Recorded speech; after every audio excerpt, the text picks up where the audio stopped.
So I've completed week 1 of The Artist's Way.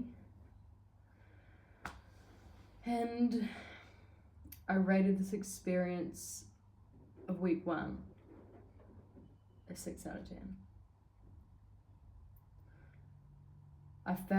At the beginning, I felt really, really angry, very resistant. And then I realized what it was.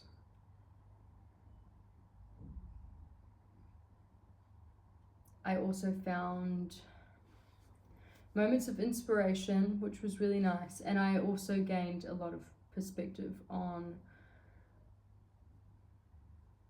like, we had to go through affirmations. We would say affirmations and see what blurts came up. I don't know how I felt about that. That one was kind of frustrating, and there's not a lot of structure. Like, there's not like once weekly you're gonna do this. It just tells you intuitively like what.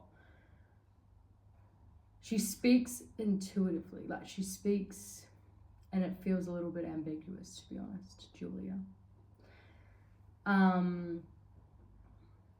So anyway, I did do the affirmations and stuff, but I think with like the frustration that was coming up for me, that was like its own blurt, I guess. I found myself like super early on wanting to jump, like, because I found this book and I got really excited, and then I got frustrated because I was like, oh my god, I need to be here and I need to have this, and this is what I want for my life. It makes me feel so passionate, and it just became pressure and like a stressful thing. And then I was like, wait, now I'm just stressed and I'm not enjoying this. I've managed to like completely go full circle and just stress myself out.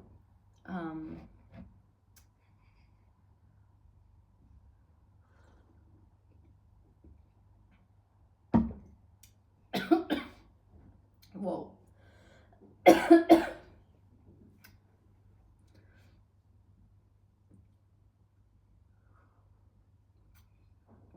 And I realized why I was doing that. I was trying to gain some sort of control over my journey as an artist and the things that I wanted. And I believed that if I did everything and kind of consumed my brain with everything I had to do and try to gain some sort of control by writing a million fucking songs and doing this and doing the best I can and like running myself into the ground, somehow I'd skip right from where I am to the finished goal of where I want to be in my life. And I had to slow down, and I realized that just was not realistic. And it wasn't that what I wanted wasn't realistic, it's that how I was trying to get it wasn't realistic. Because right now I'm starting from A. I haven't felt this way about art actually ever in my life. I've always been really passionate about music, always been so passionate about creating and being creative, but I haven't really, my relationship with it has changed massively this year. And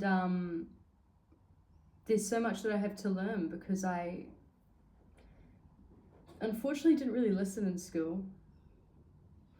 So I didn't learn about theory and music, and I didn't learn about the history of a lot of music and art in general. Like, I didn't lock in, and I kind of wish I did. I was in class just going, I don't care, just let me sing. So as soon as my teacher would try and get me to do any theory, I was not doing theory. Like, I just refused to do it. And my brain just, if I wasn't interested in something at school, I couldn't listen. Like, it just wasn't gonna happen. So I didn't. But now I'm trying to expect myself to be some sort of like someone that knows my sound, knows exactly what I want from my art, knows what kind of genre I love, and like knows how to make that, knows all the notes, is amazing at guitar and amazing at songwriting, and is just coming up with this massive album and all these ideas like in my head, and I'm trying to jump there, but in the process I'm stressing myself out, because it's like, whoa, hang on, this is really overwhelming, and I got to take it one step at a time, and I've got to remind myself of that. And when I'm pressuring myself to jump such a large jump, I actually drew it. I drew what it looked like. You kind of shut down because you're like, how the fuck am I going to get over there? How am I going to do that?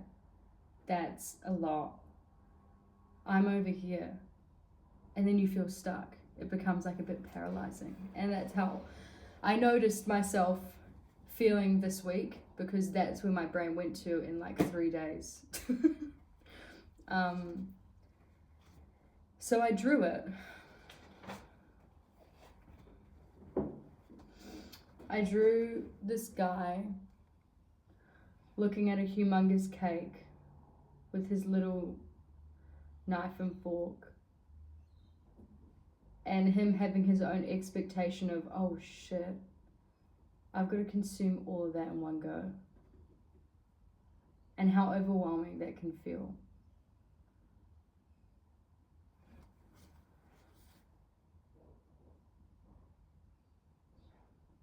So that's a piece of awareness that came into my mind this week.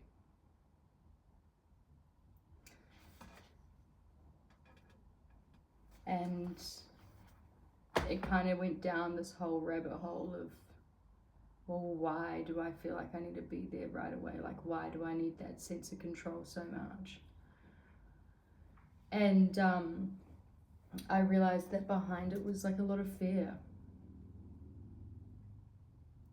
of the, like, fear of the unknown, not having the answers to things and wanting to kind of just have some sort of certainty. And yeah, I really had to sit back and go, why am I doing what I'm doing? Like, why am I creating art? Because it's not just to get somewhere.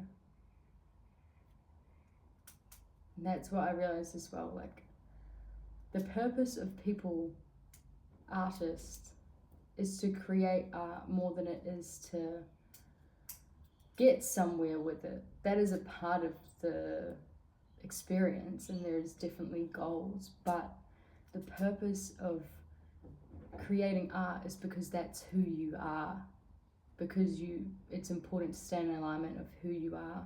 That's when you feel most deeply connected to yourself, and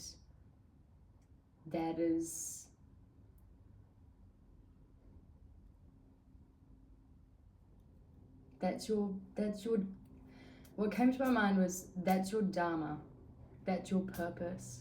Like, it's a lifestyle, it's not a place to get to, it's not a goal to reach, it's not something to sell before. It's who you are and how you move through life. So you need to keep nourishing that, not to get somewhere, but because you need to keep nourishing yourself. And the evolving comes naturally from letting yourself be where you are with your art that you have to offer people now, and you have to create now. Letting the artist of you now create from who they are now, and the experiences that they're having now. Like, let yourself offer what it has to, like, offer what they have to offer now, and have that be good enough. Because you'll never get anywhere if you're waiting to be good enough. You'll never actually get anywhere if you're like, oh, I've got to make this, but I've got to make this good. No, you're just going to make this. Like, you just got to make art. You don't need to make good art. You're just going to make art. Because the good things will come from just allowing yourself the freedom to make the art in the first place without fucking restricting yourself and to whether it's good or bad, or judging it before you even get the chance to make it, because that's what stops you from actually making it in the first place and sends you into a paralysis. Exhibit A at the start of this week. So that is a lot of the reflecting I did on week 1. I did do morning pages every day. I wanted to make that a goal. Like, I wanted no excuses. Yesterday I slept in. So yesterday I didn't do it in the morning. I do like doing it in the morning more than the evening. I did it in the evening because I was like, no, I'm doing it. Even if it's in the fucking evening, even if it's evening pages, I'm doing it. So I did it after work, and I like it better in the morning. Anyway, there are actually questions. That was just me yapping. So, how was the experience for me? How was the experience for me of morning pages? I definitely always had something to say. Even if I didn't know what to say, I ended up always having something to say, which is cool.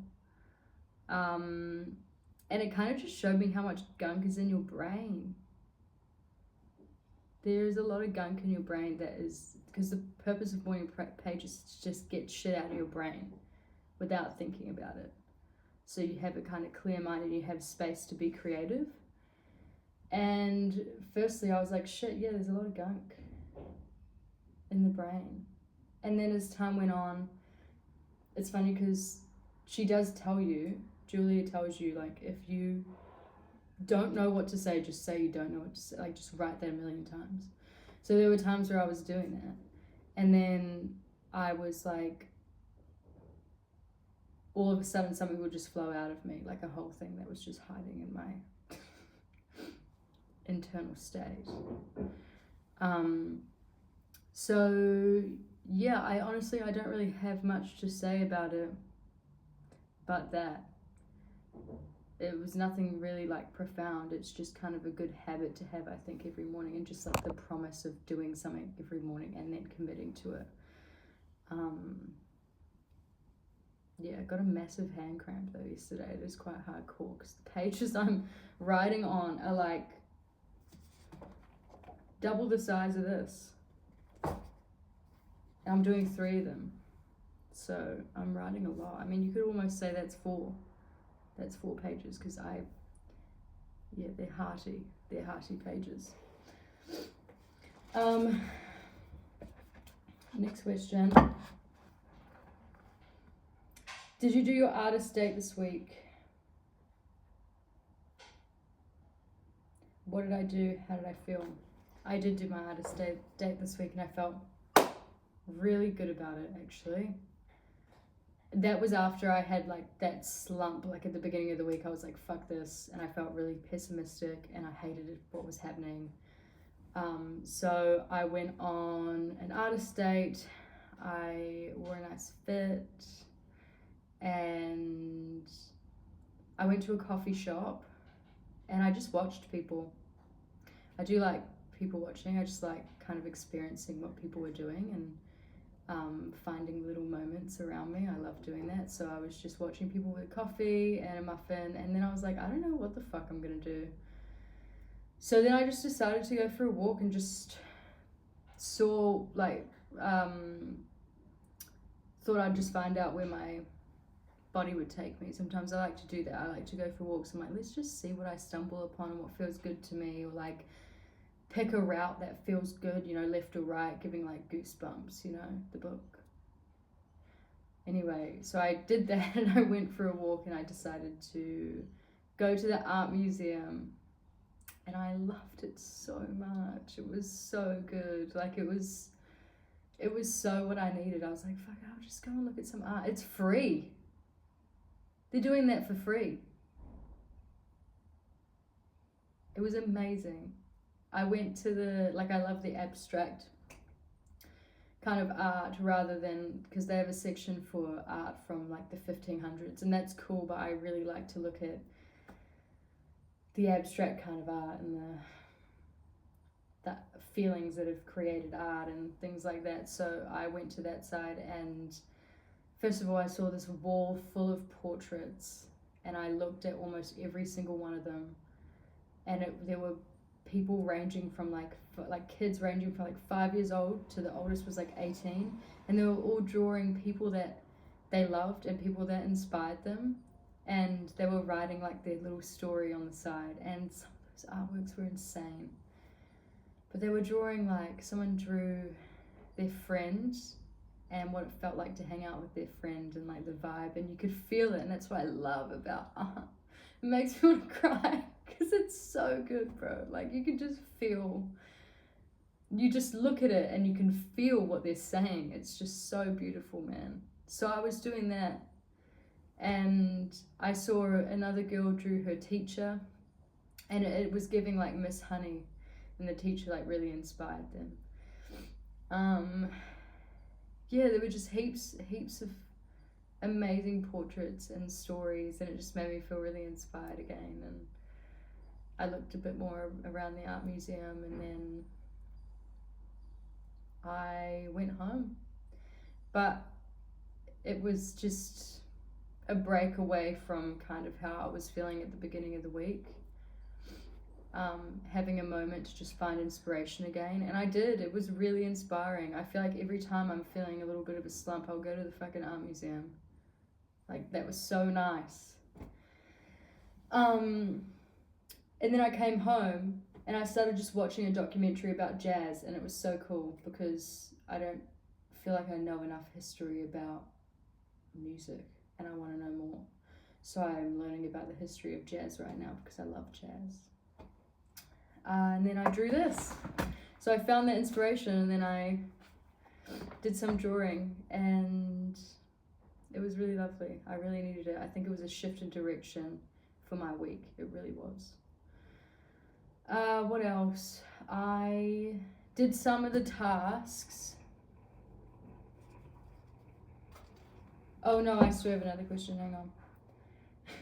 Were there any other issues this week that you consider significant for your journey? Describe them. Well, that's what I was just talking about. Was just struggling with trying to eat the whole cake rather than taking slices, and being happy with where I am now. Because me a year ago, I would love who I am now. Me a year ago was really struggling, actually.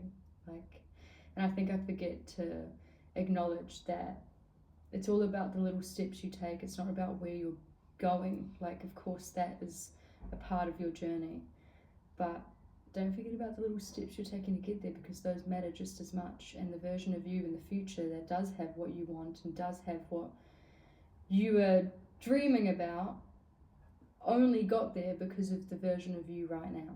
So you can't abandon that. You can't abandon yourself trying to chase after something else, because you'll forget who the fuck you are and you won't end up where you want to be at all.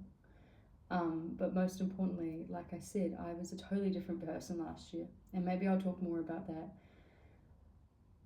down the line. But I went through a really huge transformation, and I've changed so much, and I love who I am now. I really do. And I mean, it's hard. I should probably say I love who was before me as well, because she genuinely only knew what she knew when she knew it. But yeah, a lot has changed. So I'd say that was probably the biggest difficulty is getting out of my own way and slowing down this week enough to actually reflect, and enough to actually take it one step at a time. I did want to go through some of the tasks I did this week. So some of the tasks they asked you to do is listing 3 enemies of your creative self-worth. So 3 people that kind of like really affected your own self-worth. I won't go into that one, but I want to go into the imaginary lives, because that was fucking fun, and I realized something about myself that I kind of knew, but I didn't give heaps of time until I wrote this down. I was like, oh my god, like that's so cool, because I've always been someone that's like, no, creativity is my life. This is what I'm going to do with it. I'm going to do art. I'm going to like do music. I'm going to do whatever creative endeavor. Never thought about this. You'd never catch me like thinking about or dreaming about anything else, but this was something that kind of surprised me, because it was not to do with art. So I listed out, so it pretty much asks you, if you weren't living the life, what does it say? If you had 5 other lives to lead, what would you do in each of them? So I thought about it, and all of them were creative, and it was more than 5. All of them were creative, apart from one. I mean, yeah, look, I'm not going to call it like creative. So 5 lives that I'd want to lead. I wrote 7. The last one is what I was like, holy shit, it made me really, really happy. So I wrote down fashion designer, actress, professional dancer, film director, author, model, and the last one was travel guide, or like a TV show. I wrote in a little thing on the side, TV show vibes, or just raw interviews with people all over the world, visiting different countries, learning the culture. And I genuinely am so passionate about it, and I think it has to do with the way that I was brought up, just traveling around the world my whole life with my family, because we were exposed to so many different lifestyles and so many different cultures. But I have this like thirst for learning about different cultures and where different people are from, and being in environments like when I envision myself like sitting around a campfire with people from like a different country and just listening to their story, listening to the way their culture works, their different foods, maybe their different cultural dances, just listening and like talking to them and hearing about it and being exposed to it and seeing it. Like I remember when I lived in Papua New Guinea, I remember experiences like that where we visited a village, and I remember we were watching their cultural dances, and there was one dance, I think it was like the Mudmen or something, where they had like these big masks on their head, like mud masks, and they were all just dancing, and it was just such a rich culture, and I loved that, and I think it's just really played a part. Things like that in my lifestyle has really played a part in my interest in different cultures and learning about them. There's just something so like beautiful about coming together, different types of people from different countries, different nationalities coming together and like connecting over their own stories. And I want to be a part of that. I really do. I want to listen and I want to hear. Oh, it makes me emotional.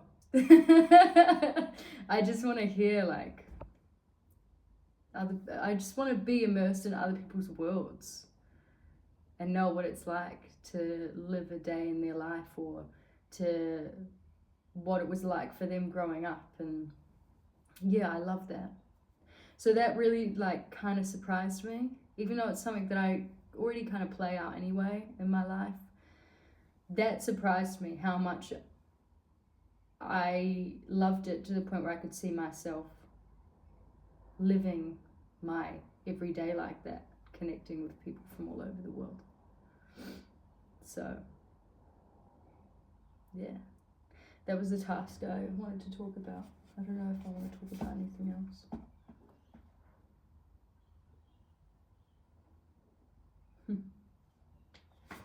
Yeah, I think I'm okay. So week 2 is called Recovering a Sense of Identity. Shit, I didn't even introduce week 1, but anyway. So this week addresses self-definition as a major component of creative recovery. You may find yourself drawing new boundaries or staking out new territories as your personal needs, desires, and interests announce themselves.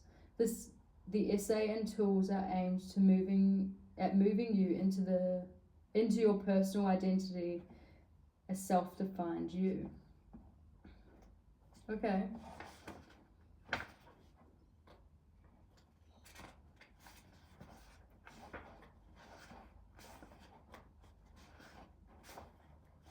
I just want to go to I just want to see what some of the tasks are.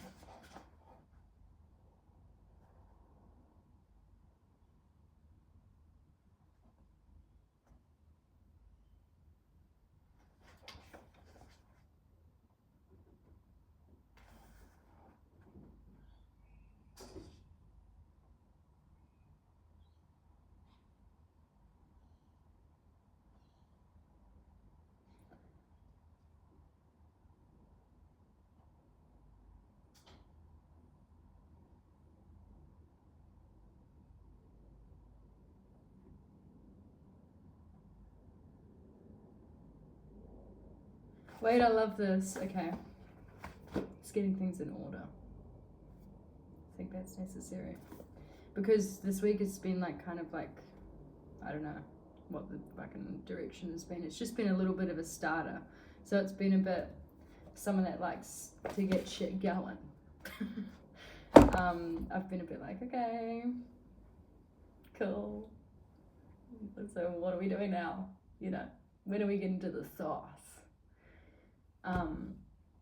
Okay, week 2. I'll see you then.